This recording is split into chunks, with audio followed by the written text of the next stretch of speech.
Damage 365 Radio with your host Kevin Nasta and John Torrey. Time to play the game. Time to play the game.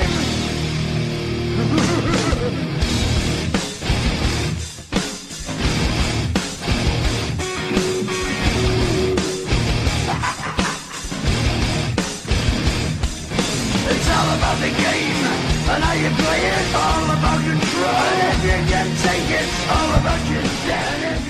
Welcome back, everybody, to another episode of Damage 365 Radio. This is episode number 27. I am your host, Coach Kev, along with my co-host, the real number 8, JT, who's in the house. And always happy to be in the house. Yes, he is. Always happy. Okay, we're going to get right off the bat today. We're going to cover some softball. We're going to cover our brand new managers tournament that we're running. We're going to do the Torrey story. We're going to get into a little Major League Baseball playoffs and New York Mets report with Nick. And we'll end our segment as always with some WWE news. And we'll sprinkle in some shout-outs somewhere in there, probably earlier in the program today. But as we bring it to you live with our second straight Tuesday night, and this will be our temporary permanent night. Temporary permanent night. Talk about oxymoron. Yes, until at least the end of a Halloween, where we will probably be going back to our Sundays, where it'll be a little bit more convenient when we don't have to worry about that holiday lingering over our head and making us late. Well, we're doing it for the season. And don't forget, the last Sunday in December will mark the end of season number 1 of Damage 365 Radio. Also, in November, I think the official date for that report will be Sunday, November, I want to say 17th. It's either going to be the Sunday the 17th or Tuesday the 19th. It depends on the scheduling. But that will be our Macho Man Randy Savage birthday tribute show. As everybody knows, as a Macho Man Randy Savage fan, his birthday is November 15th. Just conveniently exactly 1 week after mine. So anybody that wants to get Coach Kev a gift, remember, I am a Macho Man Randy Savage fan. And 1 week after my birthday is the Madness's birthday. And a couple days after that, we'll be doing a tribute show to the one and only Macho Man, Randy Savage. Always a liable candidate for a tribute show. He is, and always fun to do a tribute show, especially we have many, many people that will call up and contribute with lots of stories and video clips and memories of the better-be-soon-to-be Hall of Famer, Macho Man Randy Savage. If not, we riot. And you're always a liable candidate for a present. Yes! I like presents. You need gifts. I like shirts. We need gifts. Okay, let's get into our fall ball recap. As Nightmare Softball goes from 6-4 to 7-5 on the season, as they split a morning doubleheader against Griff's Tavern, taking the opening game 5-3, but losing the nightcap 8-4 on yet another beautiful October Saturday morning. And the first split of the year. The first non-sweep week of the season. And actually, I guess you could say the very first close game that we were victorious in. Yes. So. And I made my first pitching. Yes, first pitching debut in Game 2 of that, victimized by a little shaky defense. It was a loss, but you take the good with the good and the bad with the bad. Yep. Or the bad with the good and the good with the bad. Yeah, something like that. I think you take the good with the bad. And the bad with the good. And then that's what you get, the facts of life. Right. Yeah, just facts of life. Yeah, it was Tootie when you need it. But not in the house. 7-5 on the season, currently sitting in 4th place. A split next week guarantees a playoff matchup with the Griff's Tavern, who we just mentioned. And, the season's coming to a halt. One more week of the regular season. October 26th starts the playoffs. And really cannot complain about the weather so far this fall. Me neither. And don't forget, a sweep next week could knock us into 2nd. Isn't that possible? Or at least third place. Yeah, pretty. Yeah, third place. Not That's second right. place seems to be locked up and Yeah. at least out of our hands for Forfeit sure. wins. But you know what? Let's get into our shout-out segment now, so we can give the Tory Story a little extra time. There's not that many out there. I'd like to say happy birthday to my cousin Andrea Dequoy, and happy birthday to Damage and Full Nightmare shortstop Mike Kingren. Happy birthday to you guys. Happy birthday, Michael. And congratulations to former Damage infielder, Damage alum, Crystal Saldivar Sheeran, for announcing that she is pregnant. Congratulations to Crystal, and congratulations to the Sheeran family as a whole. And we hope you have a healthy, beautiful baby boy. Yes. Because I don't think Crystal wants a daughter because, man, she's one of those, like, your mom says, I hope you have a daughter just like you. And Crystal, sorry, but It's always nice to get a new life. you'd be in trouble if you had a daughter like you. But you'd still be happy. You'd still be happy whether it was a boy or a girl. As long as it's healthy. It's a blessing.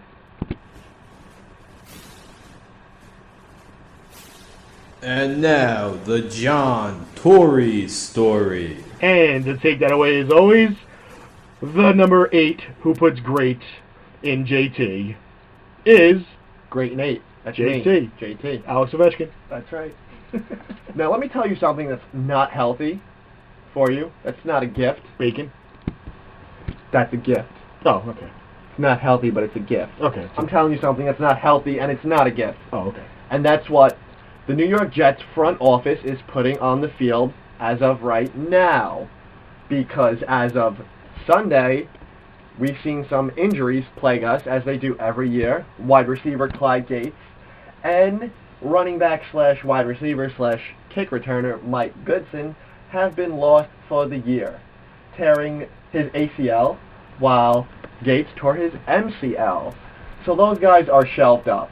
Now you think the Jets would go out, they get somebody liable. Maybe bring back Terrell Owens, maybe. Yeah. Maybe bring back Ocho Cinco, a name. Ocho, no. A name. But this is what we get. We get a wide receiver from the practice squad of Philadelphia by the name of Greg Salas. Some guy I've never heard before. He's from Stony Brook, running back Miguel Masonette. And former kick returner for the Cleveland Browns and Oakland Raiders, Joshua Cribbs. That's what you give me. What is that? That's everybody? That's everybody. Ooh, what the hell are you putting on the field? Now, What the hell is that? I don't know, Krusty. I don't know, but it's a bunch of crap is what I see. The only good thing you can take out of this is Joshua Cribbs. Now, I'm not talking about him as a wide receiver. I'm talking about him as a kick returner because he's tied with former New York Jet and New England's Leon Washington for the most kick return touchdowns in NFL history with 8. Wasn't he a Jet? Leon Washington, yes, I said former New York Oh, okay. Jet. Guess He I was let- a Jet. Guess You I know, let him go. of course they did, because he didn't produce when he was a New York Jet. But I see talent. I know talent when I see talent, and I knew he was talent. But the Jets had to let him go. He hurt himself. They let him go. He did damage in Seattle. He's going to do damage in New England. He'll do damage anywhere, but not for the New York Jets. He'll even do damage 365 radio. Yeah. But for the New York Jets, the only damage we see is the signings. Joshua Cribbs, yeah, he'll be a kick returner, but nowadays, in today's game, you don't see that many kick returns anymore because they pushed it up to the 35 instead of the 30, it's a so joke. it's out of the end zone. They've taken it out the game. So, I don't know. You got, Stephen Hill's injured right now. Jeremy Curley is injured right now. So you're giving me a starting line next week with David Nelson, outcasted from Buffalo. You have 1 catch last week, and you're my number 1 receiver? Geno Smith, what are you working with? It's like Mark Sanchez last year. What the hell is that? I know. It's like, I don't know, I'm almost speechless. It's like hard for me to give the story because I am so disappointed with the product being put on the field. This is New York. All right, you're playing in Jersey, but you're in New York. It's, the market is the biggest in the league, you got to put winners on the field. And David Nelson was a fourth-string wide receiver cut, and now he's number one on the New York Jets, who are trying to compete for an AFC East championship. And, yeah, that's a little funny, because that's just not going to happen, especially with what you got out there. I don't know, man. I don't know. I think we need new owners. Woody Johnson, if it was possible for him to be fired, I would call for his head right now. It's like the Wilpons. Yeah, he's just not giving us anything. I mean, okay, Greg Salas, his career, he's got 27 catches. He was a fourth-round pick for the St. Louis Rams. He came out of Hawaii. Now, he might have looked good in Hawaii because they passed the ball 70 times a game. He has 27 catches for 264 yards as a rookie. Nah, not bad for a rookie, but you're in St. Louis, so you got to make some noise. Now you're going from St. Louis, where there's no market, you're under the radar, because you're not the greatest show on turf anymore, and you come to the New York Jets trying to remake a name for yourself, and you're going to step up into the number 2 position? Huh? It's like this would be perfect for a Monday night segment with Keyshawn Johnson and Deion Sanders. Come on, man. Really. You got to give me something. Mike Masonette out of Stony Brook College. He was signed by Philadelphia, and he has also spent time with Cleveland, Indianapolis, and San Diego this season, and he doesn't have a yard. In his college career, he had 1,964 yards and 21 touchdowns during his senior season. Now, that's making some noise, but it was also for Stony Brook, which is not competing at the highest level of college football. Now, you're going to come into the NFL and compete at the highest level? Come on, man. I don't think so. Not this time. No. Absolutely not. Joshua Cribbs, you have spent 8 years in the NFL. You have 107 catches for 1,160 yards and 7 touchdowns. Now, 107 catches is a lot. So is 1,160 yards. So is 7 touchdowns. If you're looking, at a 1-year span, that's a breakout season. That's almost like a Wes Welker season. But over 8 years, come on, man. Seriously. Calvin Johnson obliterated those numbers in his first 2 years. More than doubled. All of them. And you're going to put this on the field. You lose Holmes. I mean, he's nursing a hamstring injury. You lose Kellen Winslow Jr., who was suspended 4 games by the NFL for violating the league's policy on performance-enhancing drugs, A-Rod. And now you're not looking too bright. You got Jeff Cumberland, your tight end, who's up and coming, and he's probably the best receiver on your team right now. But when your tight end is the best receiver, you have problems, New York. You have some serious problems. And next week, it doesn't even matter who you face. Just who are they playing? I don't know. I haven't looked that far yet. I'm stuck on this. I'm just. How many wins do they got this year? The Jets? Yes. They're 3-3. 3-3, and I called 4-12. 3 wins, 3 losses. You're going to be wrong on the 4-12. I said, possibly 8-8, maybe 9-7. I don't know. With a really outside shot of the playoffs, but you're outside. 1-5. The rest of the season, 1-5. If they went 1-5, they'd only be 4-8. They're 3-3. They have 6 games left, don't they? No, 16 games in an NFL 16 season. games. All right. Yeah, so give them the benefit of the doubt. Let's go 1 win. 1 win? 1 win? Come on. 1 win. They gotta get Jacksonville in there somewhere. If Denver's getting Jacksonville, the Jets gotta get Jacksonville. And well, there's your 1 win. You know what? Props to the Jacksonville Jaguars for covering the 21-point spread and not getting blown out this week to the Denver Broncos. That was the best team in the league against the worst team in the league. And at one point in the third quarter, it was 21-19. Unbelievable. Apparently somebody woke up Peyton and told him to stop napping on the center. Right. Well, in the famous words of Herm Edwards, you play to win the game. You don't just play You play to win the game, and the Jacksonville Jaguars played to win the game. They played hard. They did, but not hard enough. And you could say the Jacksonville Jaguars could possibly be the worst team in the NFL, but I think they've got more talent on the offensive side, talent players, than the New York Jets right now. Cecil Shorts the third, and Justin Blackmon. I'd rather have them two than the whole New York Jets receiving corps. Everybody. I mean, Ryan Spadola from Howell, New Jersey is about to get an upgrade in his stock because he's going to be catching some snaps. He is. Fantasy players pick him up. That's all I got to say. Just kidding. New York Jets, not the fantasy team. You don't want to go with nobody over there.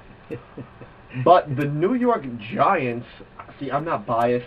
I'm a Jets fan, but I'm not biased. I don't want to kick their back in right now, but... What back? They haven't shut a backbone all season. They got to do something. The offensive line is atrocious. I think me and you need to go to a tryout. I think we do, because we can make that team and get paid rookie minimum.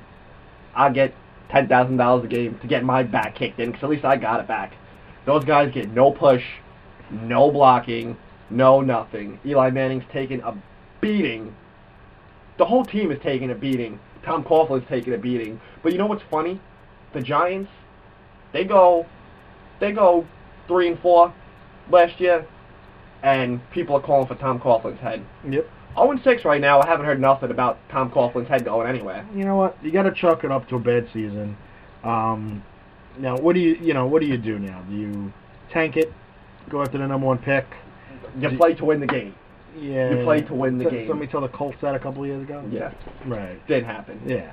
So, what do you do as a Giant fan? You just give it up? You're done with the season? Most Giant fans already have packed it in. They're watching hockey. So... But you know what? At 0-6, to only be 3 games out of your division lead and still have a chance to win that division, you have no means to give up. But the problem is that they're not good enough to beat anybody in their division. Right. But so weak division or not, you still have to win your divisional games to win your division. Because that's half your games. But you could also say the Jacksonville Jaguars aren't built to beat anybody, and they almost beat the Denver Broncos. Almost don't count, except with horseshoes, hand grenades, and nuclear war. Right. And we're not having a war right now. No. But definitely not New York. New York sports sucks. Right now, everywhere. It's terrible. The Mets and Yankees missed the playoffs. The Knicks, well, they're the Knicks. The Rangers are playing terrible. The Rangers are playing like crap. You know, the only bright spot of the New York Islanders? Yeah, and most people don't really consider them New York, like Buffalo. Right. Well, Buffalo. What could you say about Buffalo? Well, we all saw from last week's show that Buffalo sports are terrible. Oh, Buffalo gave us David Nelson. Yeah, but they also gave us a pay-per-view with a blackout. That's right. No blackouts on Damage 365 Radio. Nope. At least that when I'm here. No, we don't have blackouts. We have hiccups in 2 parts of one show. But that's part of life, guys. You just got to roll with the punches. Now, as it stands right now, my predictions last week in the AFC, I had Denver number 1, New England number 2, Indy number 3, Baltimore number 4, Kansas City number 5, Cincinnati number 6. Everybody looks to be in position right now, because if the season ended today, that's what we'd have. And I'd be 100%. And I'd shock the world. Yeah, I don't think you're shocked anyway. No. My Green Bay Packers, they got to step it up, though. 3rd place in their division at 3-2. Detroit Lions ahead. But will they hold on? Maybe if Reggie Bush stays healthy. But the world may never know. The world may never know. Let's go Jets. Please. Beat New England. Because I know we got them coming up. I think we play New England next week. Oh, God. And if we play New England next week, boy, oh boy. Tom Brady, props to Tom Brady, okay? Props to Tom Brady, because I never give you props, Tom Brady. But I'm going to give you props, because I counted you out. I sent a text message to my good friend Coach Kev right here, and said, Tom Brady, another pick, Saints, undefeated, on their way, Super Bowl bound. And what happened? My girlfriend was talking to me, and I had to tell her to shut up, because I heard Tom Brady with the completion with a minute left in the game, and I had to watch it, And I watched Tom Brady suck the life out of New Orleans. Suck the life out of New Orleans. They were in New England, but he sucked the life out of New Orleans from across the globe, and he beat them. He beat them. Jimmy Graham with no catches. Second in receiving yards, number one in catches out of anybody, and he gets no catches. And they injure him. Ladies and gentlemen, Tom Brady could be MVP if Peyton Manning gets hurt. This has been the Tory Story. Tom Brady sucked the life out of the Tory Story. He has. He sucked the life out of me for years. For years. Oh, ladies and gentlemen, that was the Tory Story. It was. And sad story. Maybe a brighter note next week. Everybody was trying to figure out why I was so quiet, because I was just sitting here laughing very quietly, because we go through this every year. We get John that beefs up the Jets, me saying that you're go home, John, you're drunk, and every year at this point it's John ready to jump off a bridge. But you know what? Last year, yes, I was exactly at this point ready to jump off of the Rumson Bridge, but I didn't. Okay, and I haven't beat the Jets up this year like I usually do. I didn't say Super Bowl. The last 3 years I said Super Bowl. Maybe the Bud Bowl. I didn't say Super Bowl this year. Ladies and gentlemen, visit our Facebook page, facebook.com/damage365, as we had just posted a brand new tournament link. It is the Managers Tournament, the WWE, WCW, TNA, and all the way back into the territory days. You'll check out all the managers that are on there, male and female, and you can vote on it if you want. You can tweet us at Damage Athletics, #managers, and tell us who you think should be the winner of the Managers Tournament. And as always, our tournaments are very exciting, and I'm looking forward to it. Whole Woody Johnson's not on there. No, I would like to see. I'm actually really curious to see how far Miss Elizabeth gets in the in this tournament. So that would be nice. There's a lot of there's a lot of there's a lot of managers in this tournament. What are the matchups looking like? Well, we could just name a couple because we're running on time. Mr. Fuji, Slick, Bobby Heenan, Jimmy Hart, Charnel. Let's see. Jim Cornette. Yeah, I mean there's lots and lots and lots. Virgil. Deborah with the puppies. I mean there's lots and lots of people on this manager's list. But right now we're going to get into our next segment.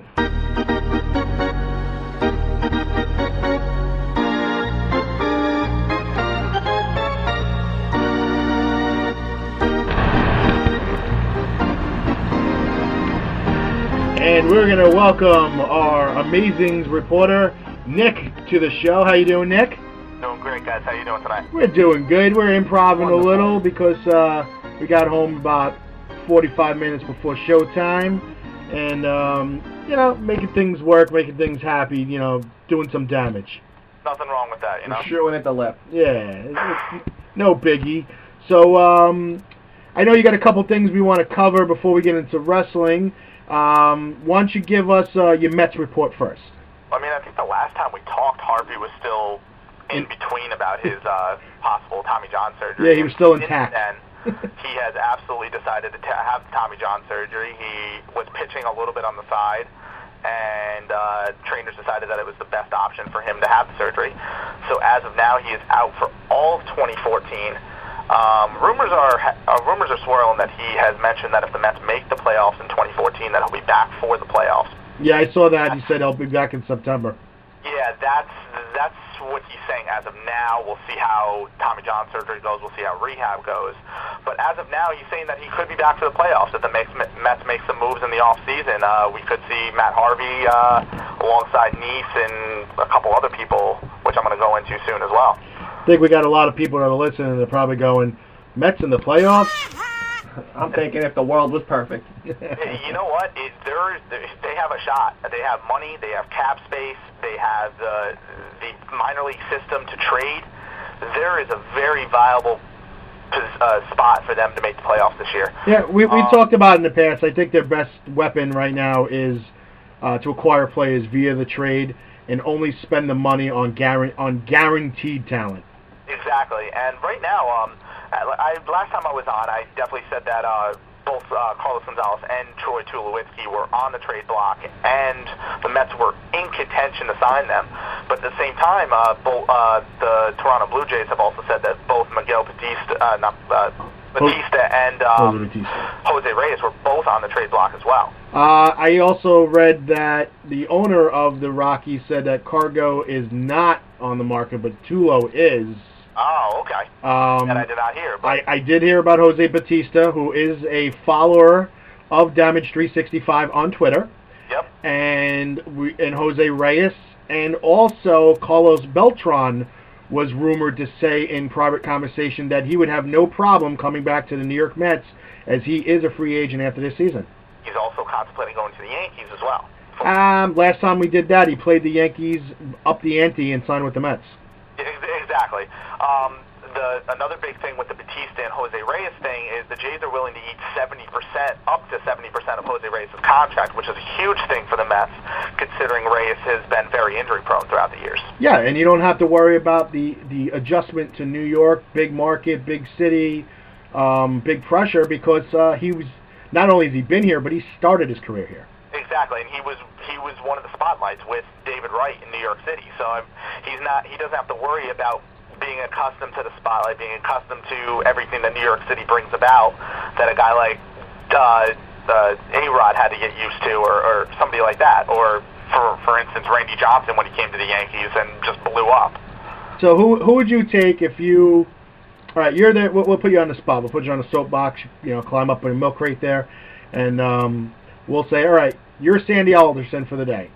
Yep. We are going to offer you either Troy Tulowitzki, or the Toronto Blue Jays will offer you Batista and Reyes, and eating 70% of Reyes' contract, but the trades will cost you Zach Wheeler, Wilmer Flores, and Travis d'Arnaud. Now, would you make that deal for Tulo, or would you make that deal to the Blue Jays, or would you not make that deal to either team? I would probably go for Tulo, because he's not as injury prone as Reyes is. And if you go for Tulo, you're probably going to throw out Wheeler and probably d'Arnaud or Flores, and then you could possibly go for Beltran as well to get you that bat in the outfield. Okay, I agree with that. The only thing that, as we spoke about in the past was, all right, you bring Tulo here, you solidify the left side of your infield, that's awesome. You trade Flores, that pretty much guarantees that Murphy will remain on the Mets and play second base. Exactly. I would like to see them trade Ike Davis in some sort of deal to bring in some relief pitching. Let Lucas Duda get a complete season at first base and see if that batting average and power numbers can climb just like his on-base average has.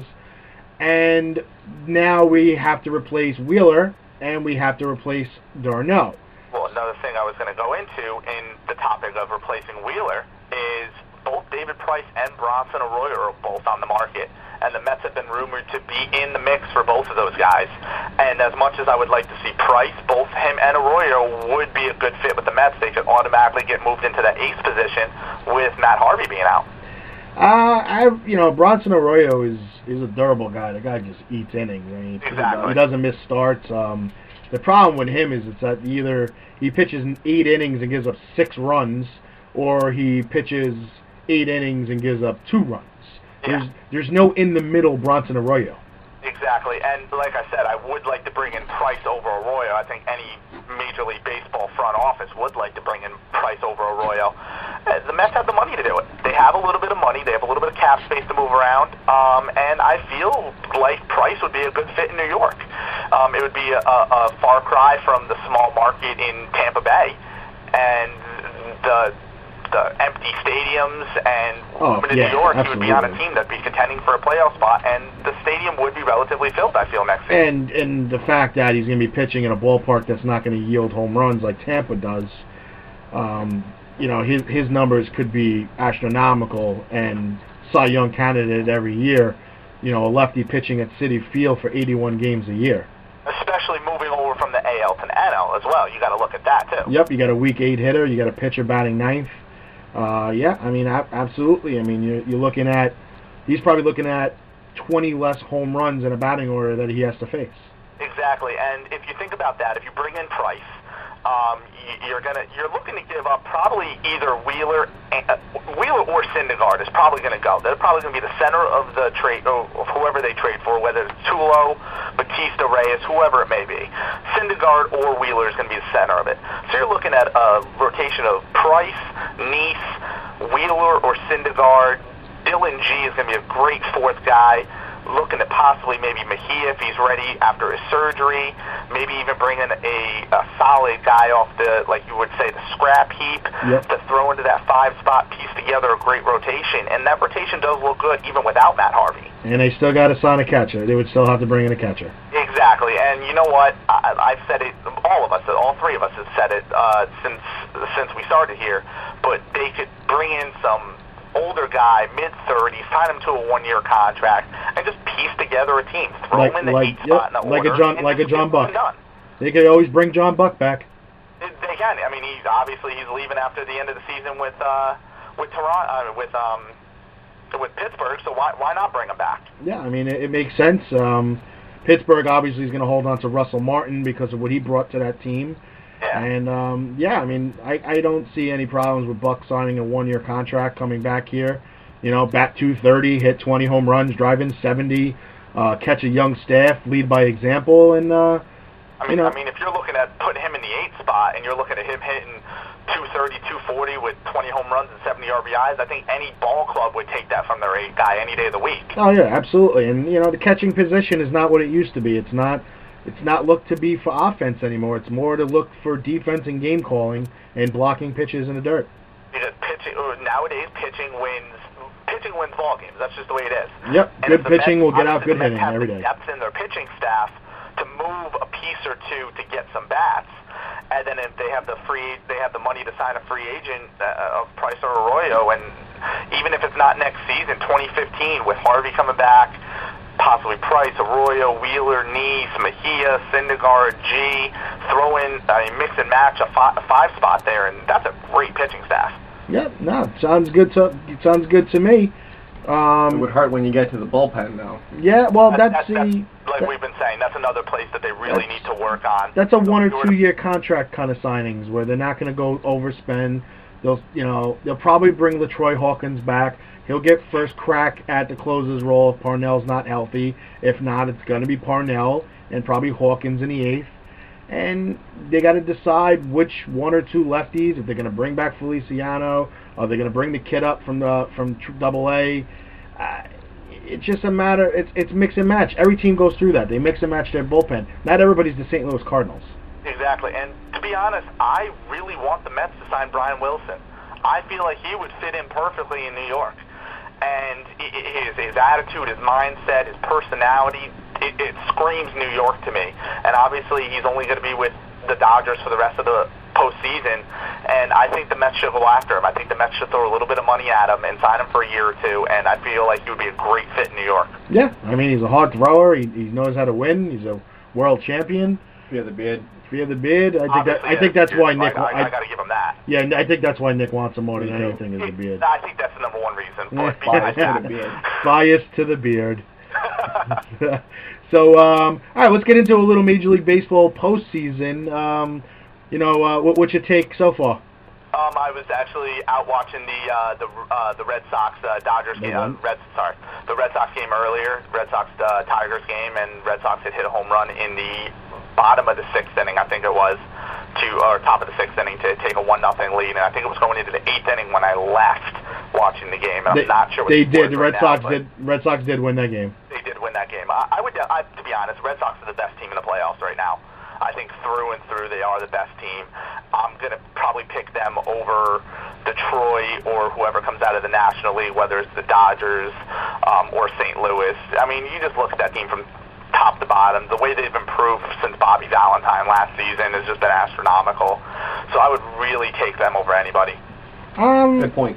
I see. The improving, he's right about. No, they absolutely improved. I mean, everybody quit on Bobby Valentine. Actually, they quit on Bobby Valentine before he even got in the dugout in Game 1. Exactly. And to see, Frank Kona go to Cleveland and have some great success over there, that's sticking it to the Red Sox. So, Farrell did a great job. I mean, he's a candidate for Manager of the Year. And the Red Sox, they probably are. I like the Cardinals because I love the depth and the arms that come out of their bullpen. You can't deny that. I mean, as you saw again in that series against the Pirates, I mean, Adam Wainwright he's just ridiculous, and I mean, Mets fans know that he's got some dirty stuff stored up in that tank. Mm-hmm. But I just think overall the starting pitching of the Red Sox is going to shut down anybody that comes through. Well, I mean, my original picks are still in the playoffs. The Red Sox and the Cardinals are still there. Yep. That's been my original pick since day one. Right. I did, and I was not 9 for 10 in my playoff picks. The only one that I failed on was the Indians, who made it over Tampa. The Tampa made it into the playoffs. You're talking about Texas. Yes, Texas.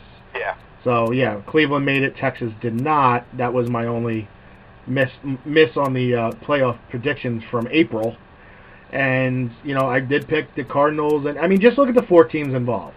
Hockey has the original what? The original 6. Yeah, the 6. That's what I was going to say. Yeah, they have the original 6. So in baseball they have the original 15, 16, or whatever it is. Not even. I think it might even be 12. So, but just look at the teams involved. The Boston Red Sox, one of the oldest franchises in baseball. Yep. The Los Angeles Dodgers, formerly the Brooklyn Dodgers, one of the oldest franchises in baseball. Yep. St. Louis Cardinals, one of the oldest franchises in baseball. And who am I missing? The Detroit Tigers. The Detroit Tigers, also one of the oldest franchises in baseball. Absolutely. Yep. So you have some history with all 4 of these teams, and with Bud Selig stepping down in a year, everybody wants to blame the steroid era on this guy, and he didn't pump steroids through anybody's body. All these guys had mouths and decisions to make themselves. He's made competitive balance throughout baseball. I mean, every year there's a different team.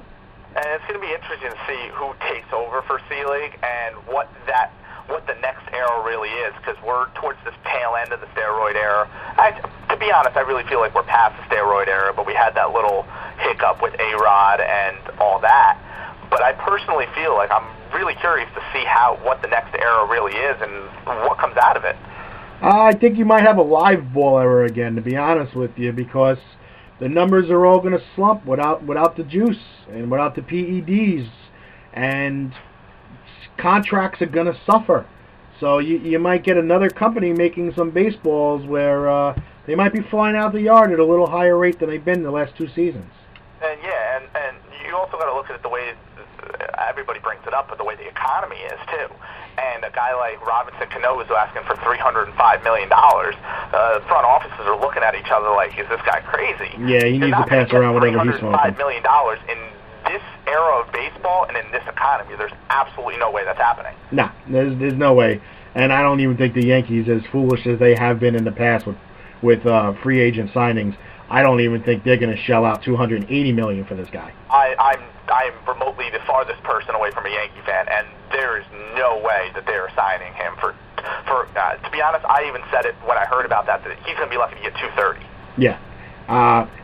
Just look at Albert Pujols. That's all you have to say. Every team. That whole entire Angels team. It shocked me that back-to-back years they haven't made the playoffs. They haven't even contended for a spot. Because if you look at that team from top to bottom, with Hamilton, Pujols, Trout, Trumbo, that team is stacked on the offensive side. Well, you got Trout and Trumbo. Everybody else kind of looks like now the official poster child for this is what happens when you're not on PEDs.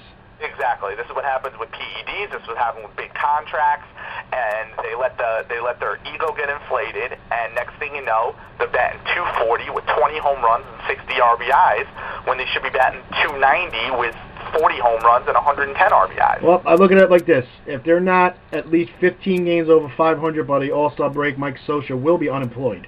He will be unemployed, and they will also be shopping a couple Everybody. players, whether it's Trumbo, Trout. See, I think Trumbo and Trout and guys like Morales, they'll be there. It's going to be the Pujols, and they're going to have to swallow contracts. Hamilton, swallow contracts. They're going to to have to do exactly what Toronto's going to be doing. Yep. Swallowing 70% of Reyes' contract. They're going to have to be swallowing contracts. Yep, they have no choice. But I would say that's the shock of the year. yeah, well, you know, once is a fluke, twice becomes a trend. So, Yeah. you know, yeah, whatever the case may be. But Nick, just hold on. We're going to get into our wrestling segment next. We'll bring you back. So we appreciate your baseball intake with the Mets and the Major League Baseball postseason.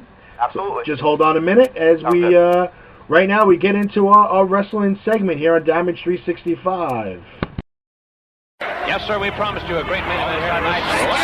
Nick Andres, a giant. WrestleMania! Hulkamania is running wild. My God, what a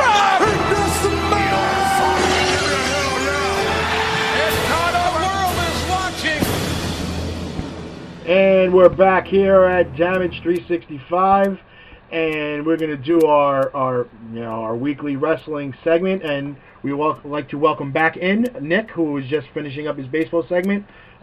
Nick, welcome to our wrestling segment, and let's start off with Monday Night Raw. This past Monday night, I think it got out to a slow start, but I want to say that it ended very well.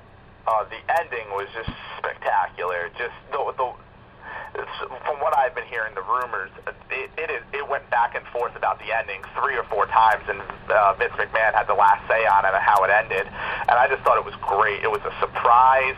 Everybody, towards the end of the match, I feel like a lot of people thought that the Goldust and Cody Rhodes were going to finish the match, were going to win the match.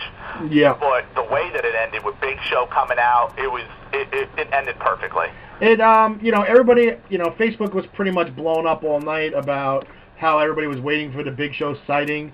I don't think they thought he was going to be coming out of the crowd. They were just going to wait for his music to hit. Right. He was going to come down the aisle, punch people out. But the fact that here he is, he's in street clothes. He comes, the crowd turns around, they're going nuts. Everybody's looking around to see what's going on, and here he comes wearing his Under Armour, and and it played great. I mean, not only knocks out Ambrose and Rollins outside the ring, but Cody Rhodes goes for the disaster kick, misses, and as Reigns ducks away, his head goes through the ropes, and boom, Show lays him out. Exactly, and I feel personally, I thought Reigns was gonna turn around. He was gonna get Crossroads or something along those lines. And then when I saw Cody coming up to the ropes for the disaster kick, I was like, all right, he's gonna hit it. That's gonna be in the match. I don't think a lot of people were expecting him to duck it and then Big Show knock him out. Yeah, I mean, it was great, and I mean, this could play into what we were talking about last week with Sarge. That, and I continue. I went a little bit further with this today. I was speaking to someone. I said, I see Dolph Ziggler defeating Dean Ambrose, taking the U.S. title, and like I said, Dolph Ziggler's U.S. champ. And then in Hell in a Cell, in a triple threat match, you'll have the Usos, you'll have the Rhodes Brothers as champs, and you'll have Shield, but it's going to be Roman Reigns and Dean Ambrose as the tag team. It's definitely possible. Like the Sarge was saying about possibly switching over to WCW for Rollins and everything like that. But at the same time, it's such a short time period.